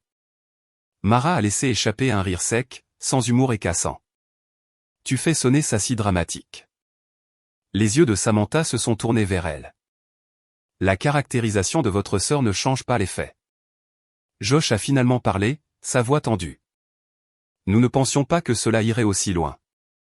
Je l'ai regardé directement pour la première fois depuis l'appel téléphonique. C'est parce que vous ne pensiez pas que je riposterais. Sa bouche s'est ouverte, puis refermée. Les portes de la salle d'audience se sont ouvertes avant que quiconque ne puisse répondre, et l'huissier a appelé notre numéro de dossier. Le son a résonné dans le couloir, attirant des regards curieux d'étrangers qui n'avaient aucune idée qu'ils étaient sur le point d'assister au démasquage d'une famille. À l'intérieur, la salle d'audience semblait plus froide. La juge, une femme au début de la soixantaine aux yeux perçants et à la posture sans fioriture, a pris place et scanné les documents devant elle. Cette audience concerne une injonction d'urgence concernant la vente d'une propriété résidentielle et une inconduite financière présumée, a-t-elle dit. Maître, vous pouvez procéder. Samantha s'est levée. Votre honneur, a-t-elle commencé, sa voix stable et précise. Les parents et la sœur de ma cliente ont vendu son pantouf sans son consentement pendant qu'elle était hors de l'état. Ils ont utilisé une procuration restreinte destinée uniquement aux urgences médicales. La signature appliquée au document de vente a été falsifiée. De plus, les fonds de la vente et des comptes personnels de ma cliente ont été détournés pour couvrir des dettes de tiers. La juge a haussé un sourcil et regardé vers ma famille. Est-ce vrai? Leur avocat, un homme que je n'avais jamais vu auparavant aux yeux nerveux et à la cravate qui semblait trop bruyante pour la pièce, s'est levé rapidement. Votre honneur, c'est un malentendu. Les parents croyaient avoir l'autorité. La croyance n'est pas la loi, a coupé la juge. Contestez-vous l'allégation de falsification? L'avocat a hésité. Nous examinons toujours les documents. Samantha n'a pas manqué un battement. Elle s'est avancée et a remis un dossier au greffier. Nous avons fourni des relevés bancaires, des historiques de transactions et une analyse d'experts préliminaire indiquant que la signature a été tracée, pas signée. La juge a feuilleté les pages, son expression se resserrant. Ma mère a haleté doucement. C'est incroyable, a-t-elle chuchoté assez fort pour être entendue. Elle nous détruit. Je n'ai pas réagi. La juge a levé les yeux. Je suis encline à accorder l'injonction en attendant une enquête plus approfondie, a-t-elle dit. Tous les produits de la vente et tous les comptes connexes seront gelés avec effet immédiat. Josh s'est raidi à côté de Mara. Mon père s'est levé brusquement. Vous ne pouvez pas faire ça. Le regard de la juge s'est braqué sur lui. Asseyez-vous, monsieur. Il l'a fait. Le marteau a frappé une fois, propre et finale. L'injonction est accordée. D'autres audiences seront programmées. Juste comme ça, le sol a bougé. Alors que les gens commençaient à sortir, ma mère s'est tournée vers moi, le visage rouge de fureur. Comment as-tu pu faire ça, a-t-elle sifflé. Nous sommes tes parents. J'ai croisé son regard, ma voix calme mais ferme. Vous avez cessé d'agir comme des parents quand vous avez décidé que ma vie était à vous pour en faire commerce. Mara s'est approchée, sa voix tremblant de colère. Tu penses que ça te rend puissante? Tu penses avoir gagné? Je n'ai pas élevé la voix. Non, je pense que la vérité a fini par vous rattraper. Josh n'a rien dit. Il fixait juste le sol. À l'extérieur de la salle d'audience, la tension a éclaté comme un barrage. Ma mère pleurait ouvertement maintenant, agrippant le bras de mon père. Nous allons tout perdre, a-t-elle sangloté. La maison, les économies. La colère de mon père est devenue aiguë et désespérée. Tu as ruiné cette famille. J'ai ressenti quelque chose d'inattendu alors. Pas de satisfaction, pas de vengeance, juste de la distance. Vous l'avez ruiné vous-même, ai-je dit. J'ai juste arrêté de vous couvrir. Les yeux de Mara se sont remplis de larmes, mais ce n'étaient pas celles qui venaient du regret. Elles étaient nées de la peur. Josh pourrait aller en prison, a-t-elle dit. Tu comprends ça? J'ai soutenu son regard. Il aurait dû y penser avant d'utiliser mon argent. Josh a finalement levé les yeux. Eva, a-t-il dit doucement. Je n'ai jamais voulu te faire de mal. Je n'ai pas tressailli. L'intention n'efface pas l'impact. Samantha a touché mon bras doucement. Nous devrions y aller. Alors que nous nous éloignions, mon père m'a crié après. N'attends rien de nous après ça. Je me suis tourné une fois lentement. Je ne l'ai jamais fait. Dehors, l'air semblait différent. Plus léger, plus net, comme respirer après avoir été sous l'eau trop longtemps. Nous nous sommes assises dans la voiture de Samantha un moment sans parler. Puis elle s'est tournée vers moi. Ce n'était que le début, a-t-elle dit. Ils essaieront de régler à l'amiable. Ils essaieront de négocier. Ils essaieront de te mettre la pression émotionnellement. Je sais, ai-je répondu. Elle a étudié mon visage. Tu tiens le coup mieux que la plupart. J'ai regardé par la fenêtre alors que le palais de justice disparaissait derrière nous. Je pense que c'est parce que j'ai finalement arrêté d'espérer qu'il change. Le trajet de retour au motel s'est passé en silence. Mon téléphone a vibré 2 fois dans mon sac. Je ne l'ai pas vérifié. Cette nuit-là, je me suis assise seule au bord du lit, rejouant la journée dans mon esprit. La voix de la juge, le regard sur le visage de Mara, la façon dont l'autorité de mes parents s'est effondrée au moment où elle a rencontré quelque chose de plus fort que la culpabilité. Pour la première fois, j'ai compris quelque chose qui m'avait manqué toute ma vie. Ils n'étaient pas puissants parce qu'ils avaient raison. Ils étaient puissants parce que je les laissais l'être. Et maintenant, dépouillés de cette permission, ils n'étaient que des gens faisant face aux conséquences de leurs choix. J'ai éteint la lumière et je me suis allongé, non pas avec soulagement, mais avec résolution. La guerre n'était pas finie, mais l'équilibre avait changé. Et cette fois, je ne me tenais pas seul. La première offre de règlement est arrivée 3 jours après l'injonction, glissée dans ma boîte de réception comme une insulte polie, déguisée en paix. J'étais assise à la petite table près de la fenêtre du motel, la lumière du soleil coupant la moquette en fines rayures, quand Samantha me l'a transférée avec une seule ligne, lis ceci attentivement. Puis respire avant de réagir. J'ai ouvert le document. C'était long, légal, soigneusement formulé. Mes parents étaient prêts à reconnaître des erreurs de procédure sans admettre de faute. Ils offraient un remboursement partiel des fonds prélevés sur mon compte étalé dans le temps. En échange, ils voulaient l'abandon de l'affaire, la levée de l'injonction, et la renonciation à toutes les réclamations futures.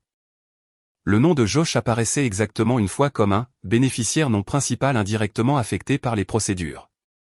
Ma mâchoire s'est serrée. Il le protégeait encore. J'ai fait défiler jusqu'à la fin. Elle était là. La ligne destinée à m'accrocher. En considération de la réconciliation familiale, les défendeurs proposent de rétablir le statut de la plaignante en tant que bénéficiaire au titre de l'héritage familial. Encore. Je me suis penché en arrière dans ma chaise et j'ai laissé échapper un souffle lent. Ils pensaient vraiment que c'était un levier, que faire miroiter de l'argent futur des frais des mois de trahison, de vol et d'humiliation. Samantha a appelé moins d'1 minute plus tard. Ils te testent, a-t-elle dit. C'est leur première tentative pour reprendre le contrôle. Ils ne se sont même pas excusés, ai-je répondu. Non, a-t-elle convenu. Et ils ne le feront pas. Pas à moins que cela ne leur profite. J'ai fermé le document. Nous le rejetons. Elle a fait une pause. Tu es sûr? Oui, ai-je dit sans hésitation. Ils mentent encore et ils le choisissent encore lui. Bien, a-t-elle dit. Parce que cela me dit quelque chose. Quoi, ai-je demandé. Ils ont peur, a-t-elle répondu. Mais pas encore assez peur. Au cours de la semaine suivante, la pression s'est intensifiée. L'avocat de mes parents a envoyé des offres révisées.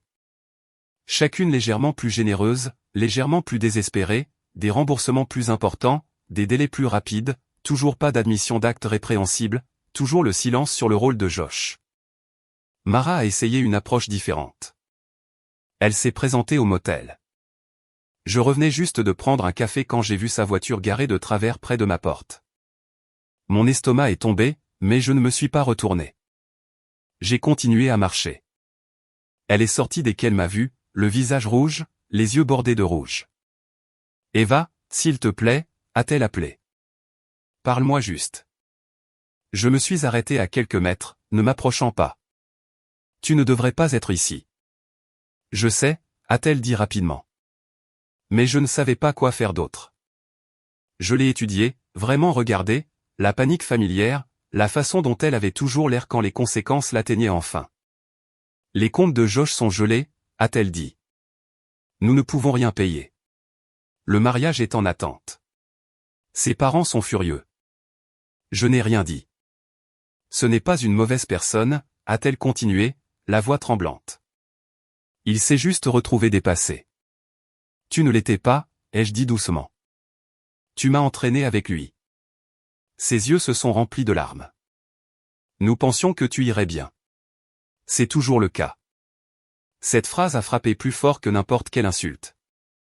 Aller bien, ai-je dit, n'est pas la même chose qu'être intouchable. Elle s'est essuyé le visage. Si tu abandonnes l'affaire, nous pouvons arranger ça. Nous te rembourserons lentement. Mais...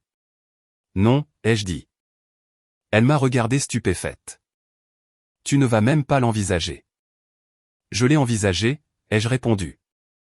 Pendant des années, chaque fois que je vous ai sorti du pétrin, chaque fois que je suis restée silencieuse, c'est le résultat. Sa voix s'est brisée. Il pourrait tout perdre. Moi aussi, ai-je dit. Et tu as ri. Elle a tressailli. Je ne l'ai pas fait. Tu m'as traité de sans-abri. J'ai terminé. Tu t'es moqué de moi. Et maintenant tu veux la clémence. Ses épaules se sont affaissées. Je ne pensais pas que tu te battrais. Je sais, ai-je dit. Elle est restée là un long moment, puis s'est redressée, la colère s'insinuant là où la panique avait été. Tu penses que ça te rend meilleur que nous? Non, ai-je répondu. Ça fait que j'en ai fini.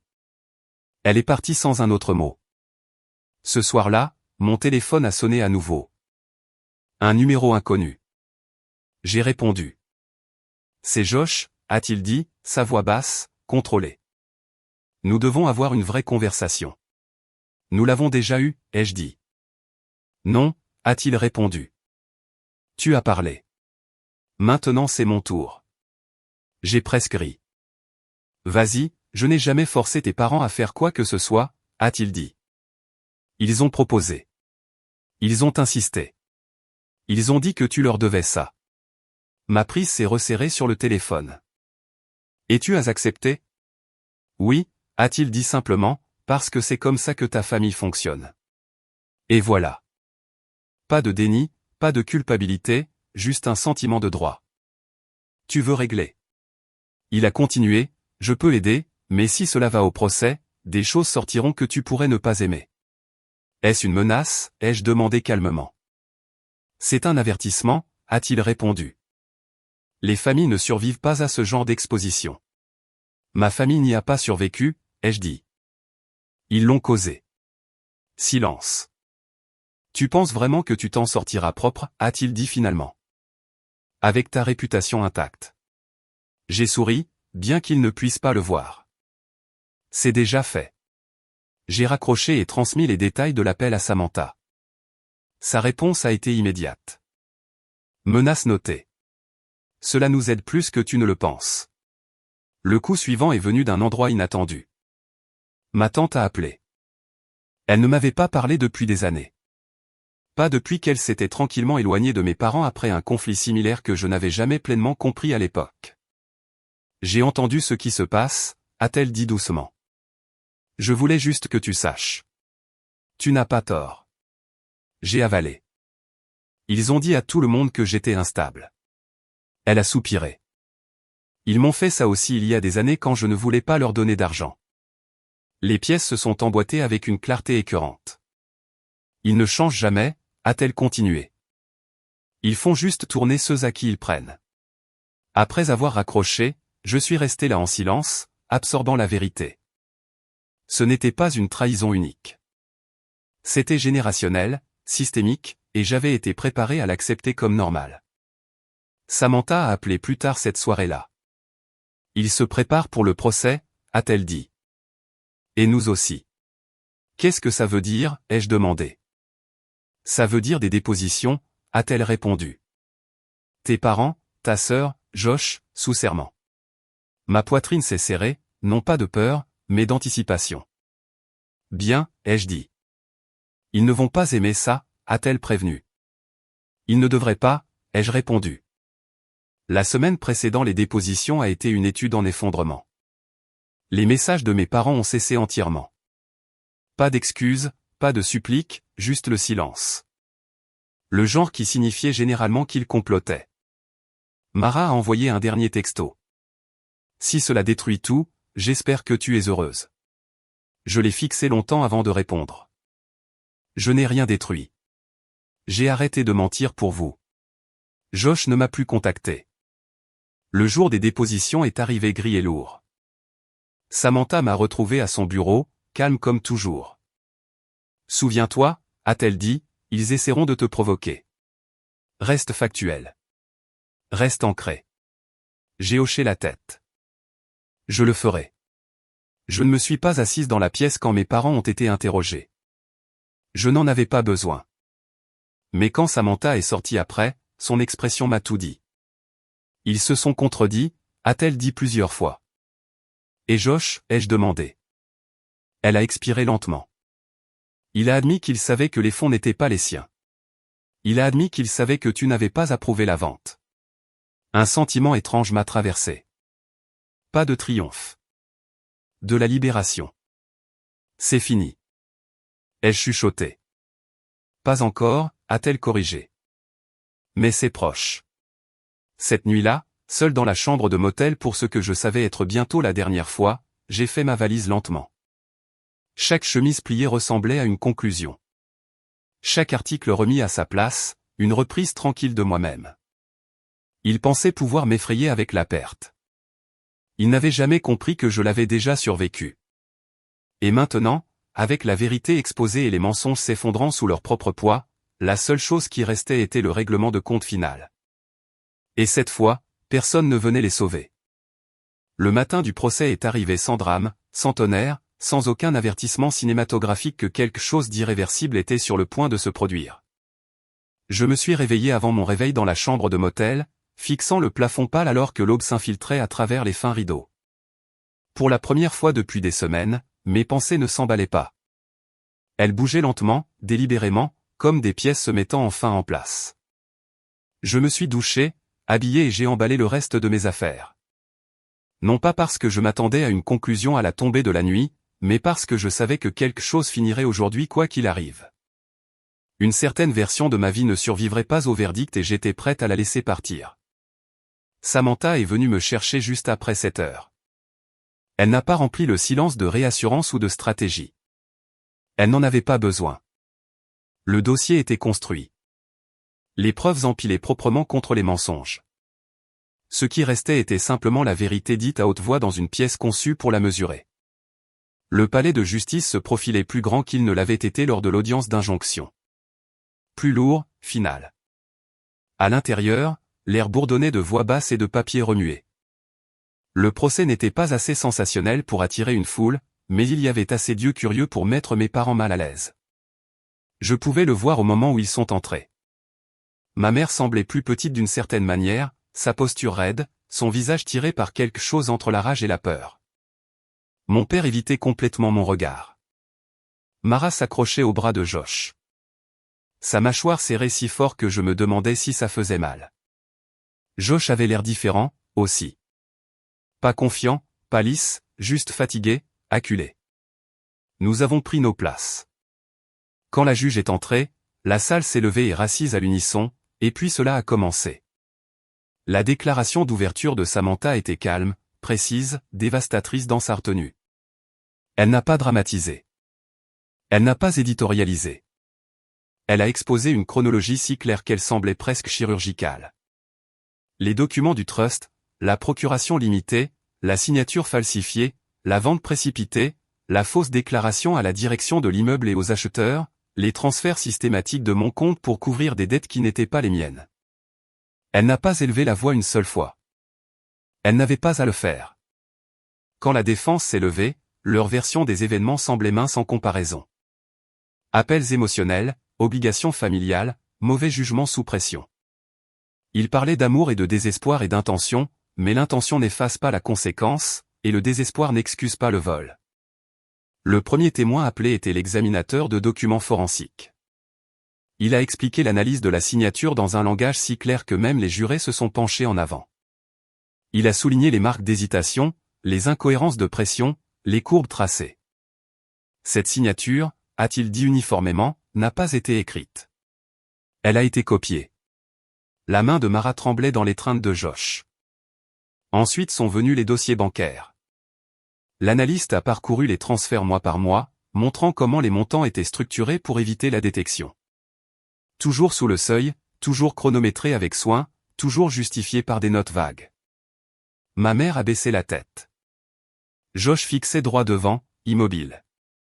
Puis sont venus les acheteurs du Penthouse, un couple tranquille qui avait cru acheter une propriété à des parents coopératifs aidant un enfant adulte fragile. Elle nous a dit que sa fille était émotionnellement instable, a dit la femme doucement. Qu'il vaudrait mieux que nous ne l'impliquions pas, j'ai senti quelque chose se tordre dans ma poitrine, mais je suis resté immobile. La salle d'audience semblait plus froide après cela. Quand ce fut mon tour de témoigner, je me suis levé sans trembler. J'ai raconté mon histoire simplement. Pas d'embellissement, pas d'accusation, juste des faits, des souvenirs, et l'impact de découvrir que ma vie avait été démantelée en mon absence. J'ai décrit ma sortie du covoiturage pour voir mes affaires sur le trottoir. Le message me traitant de sans-abri, l'incrédulité, l'humiliation. Je n'ai pas pleuré. Je n'en avais pas besoin. La défense a essayé de me faire trébucher. Suggérer que j'exagérais. Suggérer que j'avais été distante. Suggérer que mes parents avaient mal compris mes souhaits. J'ai répondu à chaque question calmement. Je n'ai pas autorisé la vente. Je n'ai pas signé le document. Je n'ai pas consenti à ce que mon argent soit utilisé. Pas de drame, pas de fissure. Josh a été appelé ensuite. Il avait l'air mal à l'aise en prenant la barre, bougeant sur son siège comme si la vérité avait un poids physique. Sous serment, le charme s'est évaporé. Oui, il savait que l'argent n'était pas le sien. Oui, il savait que je n'avais pas approuvé la vente. Oui, il a accepté l'aide quand même parce que, comme il l'a dit doucement, ils m'ont dit que c'était géré. Géré.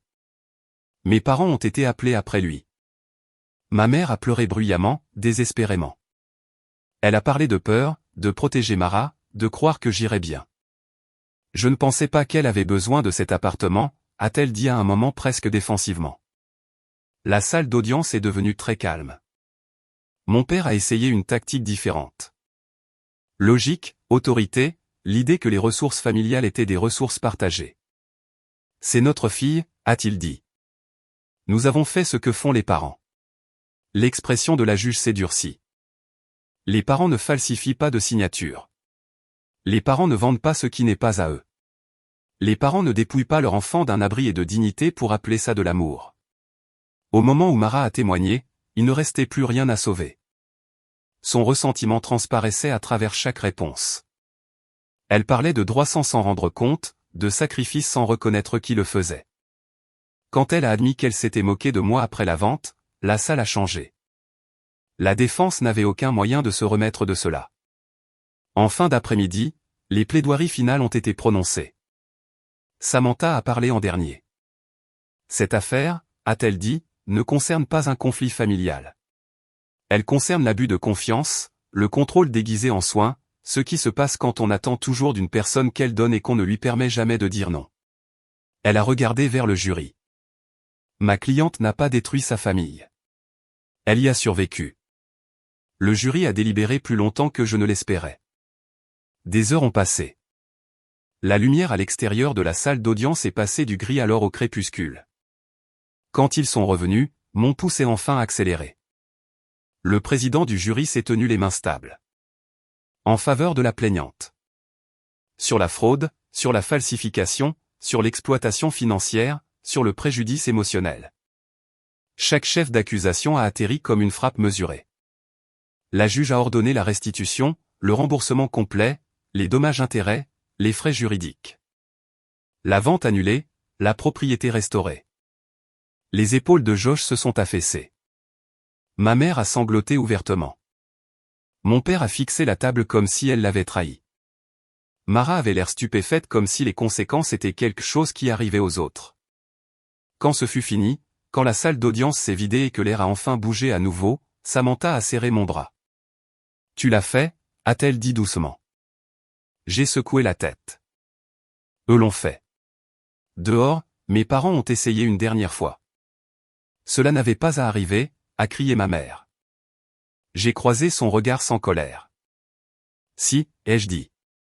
Parce que vous ne vouliez pas vous arrêter. Josh ne m'a pas parlé du tout. Mara non plus.